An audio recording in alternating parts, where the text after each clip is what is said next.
বিসমিল্লাহির রহমানির রহিম।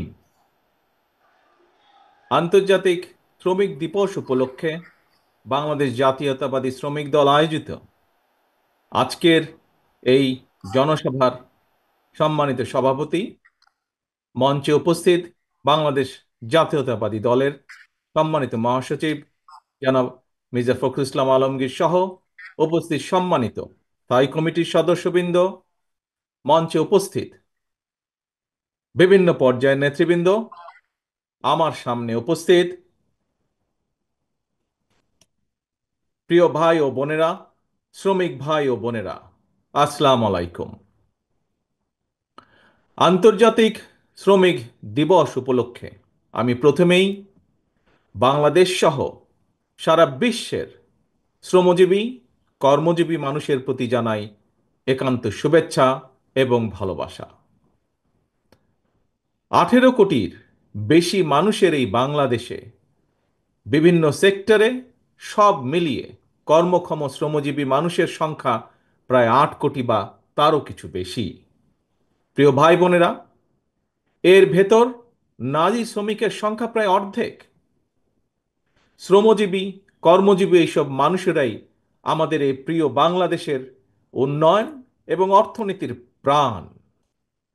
দেশের কোটি কোটি শ্রমজীবী, কর্মজীবী মানুষ, প্রান্তিক জনগোষ্ঠী, কৃষক, শ্রমিক, দিনমজুর মেহনতি জনগণকে অবহেলা কিংবা অধিকার বঞ্চিত রেখে আমাদের মুক্তিযুদ্ধের কাঙ্ক্ষিত বাংলাদেশ প্রতিষ্ঠা করা সম্ভব নয়।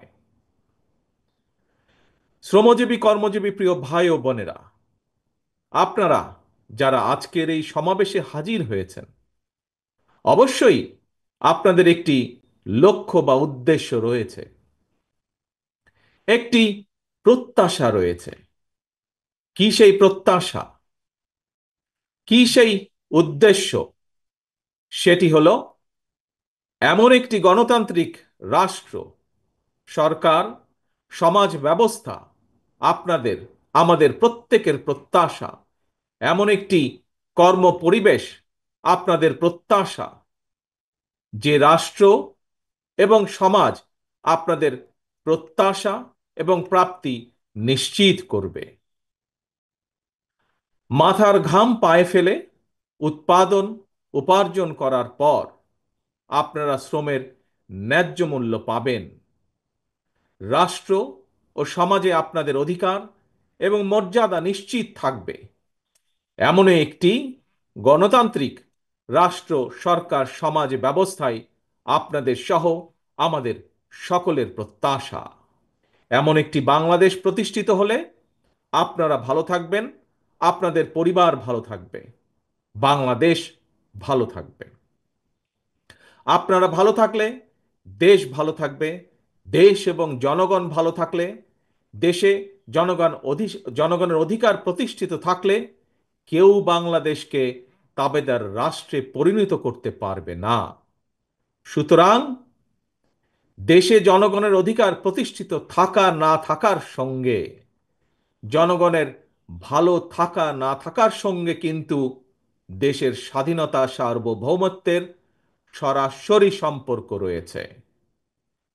প্রিয় ভাই বোনেরা, আপনাদের ভালো রাখার জন্য, দেশ এবং জনগণকে নিরাপদ রাখার জন্য, জনগণের অধিকার সুপ্রতিষ্ঠিত রাখার জন্যই আমাদের এই রাজনীতি, বিএনপির রাজনীতি।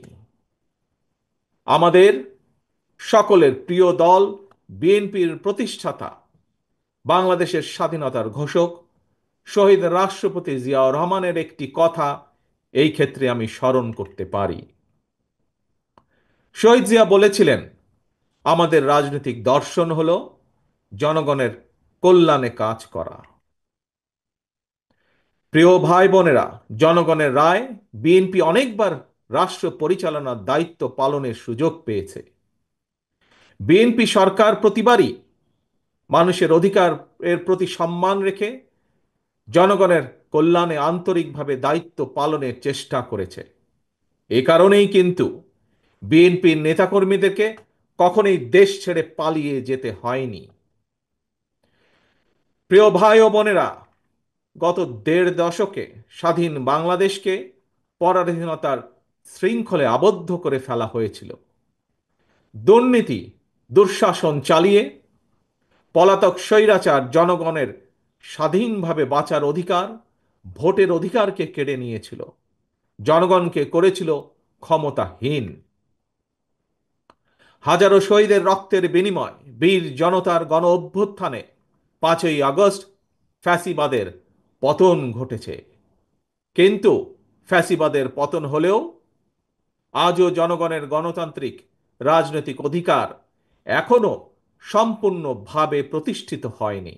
এবং এ কারণেই শ্রমজীবী, কর্মজীবী মানুষ এখনো তাদের নির্বাচিত প্রতিনিধিদের মাধ্যমে নিজেদের দুঃখ দুর্দশার কথাগুলো সরকারের কানে পৌঁছে দেওয়ার সুযোগ পাচ্ছে না। প্রিয় ভাই বোনেরা, এক্ষেত্রে আমি আপনাদের সামনে একটি উদাহরণ তুলে ধরতে চাই।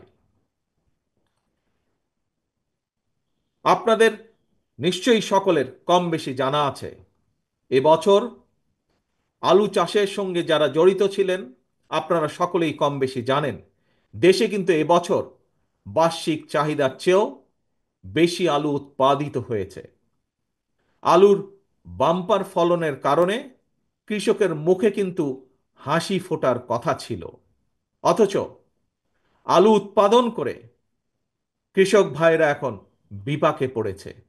একদিকে আলু উৎপাদনের খরচ ছিল দ্বিগুণ, অপরদিকে উৎপাদিত আলু সংরক্ষণ করতে গিয়েও কৃষক ভাইদেরকে দ্বিগুণ খরচ গুনতে হয়েছে। শিল্প কারখানা, গার্মেন্ট সহ প্রতিটি সেক্টরেই শ্রমজীবী কর্মজীবী মানুষদেরকে এই ধরনের বহুবিধ সমস্যা মোকাবেলা করতে হচ্ছে। আরও একটি বিষয় আপনাদের সামনে আমি উল্লেখ করতে চাই, সেটি হলো ফ্যাসিবাদী শাসনের অবসান হওয়ার পর এবছর রমজান মাসে নিত্য প্রয়োজনীয় দ্রব্যমূল্য তুলনামূলকভাবে সহনীয় ছিল। এজন্য আমরা আমাদের দল এবং জনগণের পক্ষ থেকে অন্তর্বর্তীকালীন সরকারকে ধন্যবাদ জানাই। কিন্তু প্রিয় ভাই বোনেরা, রমজান শেষ হওয়ার সাথে সাথেই পুনরায় চাল তেলের দাম বাড়িয়ে দেওয়া হয়েছে। চাল তেলের দাম বেড়েছে, কিন্তু মানুষের আয় রোজগার কিন্তু বাড়েনি। তাহলে জনগণ এখন তাদের এমন ভোগান্তির কথা কার কাছে, কোথায়, কিভাবে বলবে? প্রিয় কৃষক শ্রমিক ভাই ও বোনেরা, দেশে এখন প্রতিনিয়ত সংস্কার নিয়ে শোরগোল চলছে। গণমাধ্যমের খবর কিংবা টিভির টক শো, সবখানেই সংস্কার নিয়ে আলোচনা। কিন্তু সংস্কারের যে এই এত কর্মযজ্ঞ চলছে, এই কর্মযজ্ঞে দেশের শ্রমজীবী মানুষের কণ্ঠস্বর কোথায়? কৃষক শ্রমিকরা তো গ্রামীণ অর্থনীতির মূল চালিকা শক্তি। তাহলে তারা কোথায়, কার কাছে, কিভাবে তাদের সমস্যা সম্ভাবনার চিত্র তুলে ধরবে? কে তাদের প্রতিনিধি? রাজনৈতিক দলের প্রতিনিধি হিসাবে আমরা মনে করি প্রান্তিক জনগোষ্ঠীর দুঃখ দুর্দশা সমস্যা সম্ভাবনার কথাগুলো যাতে রাষ্ট্র এবং সরকারের কানে পৌঁছে, এই জন্যই জনগণের প্রত্যক্ষ ভোটে নির্বাচিত জনপ্রতিনিধি, নির্বাচিত জাতীয় সংসদ এবং নির্বাচিত সরকার প্রয়োজন। কারণ জনগণের প্রত্যক্ষ ভোটে নির্বাচিত প্রতিনিধি, নির্বাচিত সরকার অবশ্যই জনগণের কথা শুনতে বাধ্য। প্রিয় ভাই ও বোনেরা, জনগণের কাছে জবাবদিহিমূলক সরকার প্রতিষ্ঠার জন্য রাষ্ট্র, রাজনীতি এবং সরকারের সংস্কারের জন্য বাংলাদেশের পক্ষের রাজনৈতিক দলগুলোর সঙ্গে আলোচনা করে 2023 সালে বিএনপি 31 দফা সংস্কার কর্মসূচি ঘোষণা করেছিল। সংস্কার কর্মসূচি নিয়ে বর্তমানে বিএনপি সারা দেশে জনগণের বিভিন্ন শ্রেণী পেশা জনগণের সঙ্গে সংলাপ করে চলছে। পাশাপাশি সংস্কার কর্মসূচি বাস্তবায়নে বিএনপি অন্তর্বর্তীকালীন সরকারের সাথেও আলোচনা করছে। কারণ রাষ্ট্র রাজনীতির গুণগত পরিবর্তনের জন্য যেমন সংস্কার প্রয়োজন, একইভাবে জনগণের রাজনৈতিক ক্ষমতা নিশ্চিত করার জন্য, জনগণের ভোটের অধিকার প্রতিষ্ঠার জন্য প্রয়োজন নির্বাচন। বিএনপি মনে করে সরকার এবং নির্বাচন উভয়টি প্রয়োজন। অন্তর্বর্তীকালীন সরকারের প্রতি আহ্বান, আপনারা একটু সতর্ক থাকবেন। অন্তর্বর্তীকালীন সরকারের একটি অংশ সংস্কার এবং নির্বাচনকে মুখোমুখি দাঁড় করিয়ে ফ্যাসিবাদ বিরোধী রাজনৈতিক দলগুলোর মধ্যে সুপরিকল্পিতভাবে বিরোধ উস্কে দিতে চায়। গণতান্ত্রিক আমি জনগণের মনে এ ধরনের বিশ্বাস জন্ম দিতে শুরু করেছে। তাদের কাছে আমাদের আহ্বান, স্বল্প মেয়াদী এবং দীর্ঘমেয়াদী সংস্কার প্রস্তাবনা প্রণয়ন করুন। কোনো রাজনৈতিক দলের আপত্তি নেই, তবে পাশাপাশি প্রয়োজনীয় সংস্কার সম্পন্ন করে আইন শৃঙ্খলা বাহিনী, বিচার বিভাগ এবং নির্বাচন কমিশনকে প্রস্তুত করুন। সুনির্দিষ্টভাবে আগামী জাতীয় নির্বাচনের রূপরেখা ঘোষণা করুন। অন্তর্বর্তীকালীন সরকারের কর্মপরিকল্পনার পথনকশা গণতান্ত্রিক আমি জনগণের সামনে সুস্পষ্ট থাকলে জনমনে সন্দেহ সংশয় কেটে যাবে। প্রিয় দেশবাসী, ফ্যাসিবাদ মুক্ত বাংলাদেশে জনগণের ভোটে জনগণের কাছে জবাবদিহিমূলক সরকার প্রতিষ্ঠার জন্যই বিএনপি সহ বাংলাদেশের গণতান্ত্রিক রাজনৈতিক দলগুলো অন্তর্বর্তীকালীন সরকারকে নিঃশর্ত সমর্থন দেওয়া অব্যাহত রেখেছে। তবে গণতান্ত্রিক আমি জনগণ মনে করে অন্তর্বর্তীকালীন সরকারের প্রতি অনির্দিষ্টকালের জন্য সমর্থন অব্যাহত রাখা যৌক্তিক নয়। পলাতক স্বৈরাচার দেশে আর যেন মাথাচাড়া দিয়ে ওঠার সুযোগ না পায়, এজন্যই জনগণের কাছে জবাবদিহিমূলক সরকার প্রতিষ্ঠা অত্যন্ত জরুরি। ফ্যাসিস্ট কিংবা স্বৈরাচার হওয়ার মন্ত্র দেশের সংবিধান কিংবা দেশের আইনে লেখা থাকে না, বরং সংবিধান বা আইন না মানার কারণেই ফ্যাসিবাদের জন্ম হয়। একজন ব্যক্তি বা গোষ্ঠী যখন থেকে নিজেকে কিংবা নিজেদেরকে একমাত্র অনিবার্য অপরিহার্য মনে করে, জনগণের উপর একক সিদ্ধান্ত চাপিয়ে দিতে শুরু করে, তখন থেকেই ফ্যাসিবাদের যাত্রা শুরু হয়। এবং এ কারণেই বলতে চাই, কোনো ব্যক্তি অথবা গোষ্ঠীর মনে বিনা ভোটে ক্ষমতা দীর্ঘায়িত করার সুপ্ত বাসনা, পুনের আকাঙ্ক্ষা যেন রাষ্ট্র সরকারকে ফ্যাসিবাদে প্রতি প্রলুব্ধ করতে না পারে, সেজন্যই জনগণের প্রত্যক্ষ ভোটে নির্বাচিত জনপ্রতিনিধি, নির্বাচিত জাতীয় সংসদ এবং জবাবদিহিমূলক সরকার প্রতিষ্ঠা করা দরকার। নিয়মিত গণতান্ত্রিক চর্চার মধ্যে দিয়ে দেশে মানুষের অধিকার সুরক্ষিত হয়ে উঠে, রাষ্ট্র রাজনীতিতে গণতন্ত্র প্রাতিষ্ঠানিক ভিত্তি পায়। প্রিয় ভাই বোনেরা, জনগণের সরাসরি ভোটের মাধ্যমেই দেশের সরকার গঠিত হয়, সরকারের পরিবর্তন ঘটে। এটি বিশ্বের গণতান্ত্রিক রীতি। তবে রাষ্ট্র স্বৈরাচার কিংবা ফ্যাসিবাদের কবলে পতিত হলে, গণবিপ্লব কিংবা গণ অভ্যুত্থানের মাধ্যমেও ফ্যাসিবাদী সরকারের পরিবর্তন হয়। তত্ত্বাবধায়ক কিংবা অন্তর্বর্তীকালীন সরকার গঠিত হয়। এ ধরনের বিশেষ পরিস্থিতির সরকার অবৈধ নয়, তবে এ ধরনের বিশেষ পরিস্থিতির সরকার কখনোই জনগণের সরাসরি ভোটে নির্বাচিত সরকারের বিকল্প নয় এবং বিকল্প হতে পারে না। প্রিয় দেশবাসী, এবার আরও একটি গুরুত্বপূর্ণ বিষয়ের দিকে আপনাদের দৃষ্টি আকর্ষণ করতে চাই। আভ্যন্তরীণ যুদ্ধে লিপ্ত মিয়ানমারের রাখাইনে মানবিক সাহায্য পৌঁছানোর জন্য বাংলাদেশকে করিডোর হিসাবে ব্যবহারের অনুমতি দেওয়ার ব্যাপারে অন্তর্বর্তীকালীন সরকার নাকি নীতিগতভাবে সিদ্ধান্ত নিয়েছে। দেশের স্বাধীনতা সার্বভৌমত্বের সঙ্গে জড়িত এমন একটি স্পর্শকাতর বিষয় সিদ্ধান্ত নেওয়ার ক্ষেত্রে অন্তর্বর্তীকালীন সরকার কিন্তু জনগণকে জানায়নি। এমনকি জনগণের প্রতিনিধিত্বকারী রাজনৈতিক দলগুলোর সঙ্গেও কোনোই আলোচনা করার প্রয়োজন বোধ করেনি। দেশের জনগণকে না জানিয়ে অন্তর্বর্তীকালীন সরকার এ ধরনের সিদ্ধান্ত নিতে পারে কিনা কিংবা নেওয়া উচিত কিনা এই মুহূর্তে সেই বিতর্ক আমি তুলতে চাই না। তবে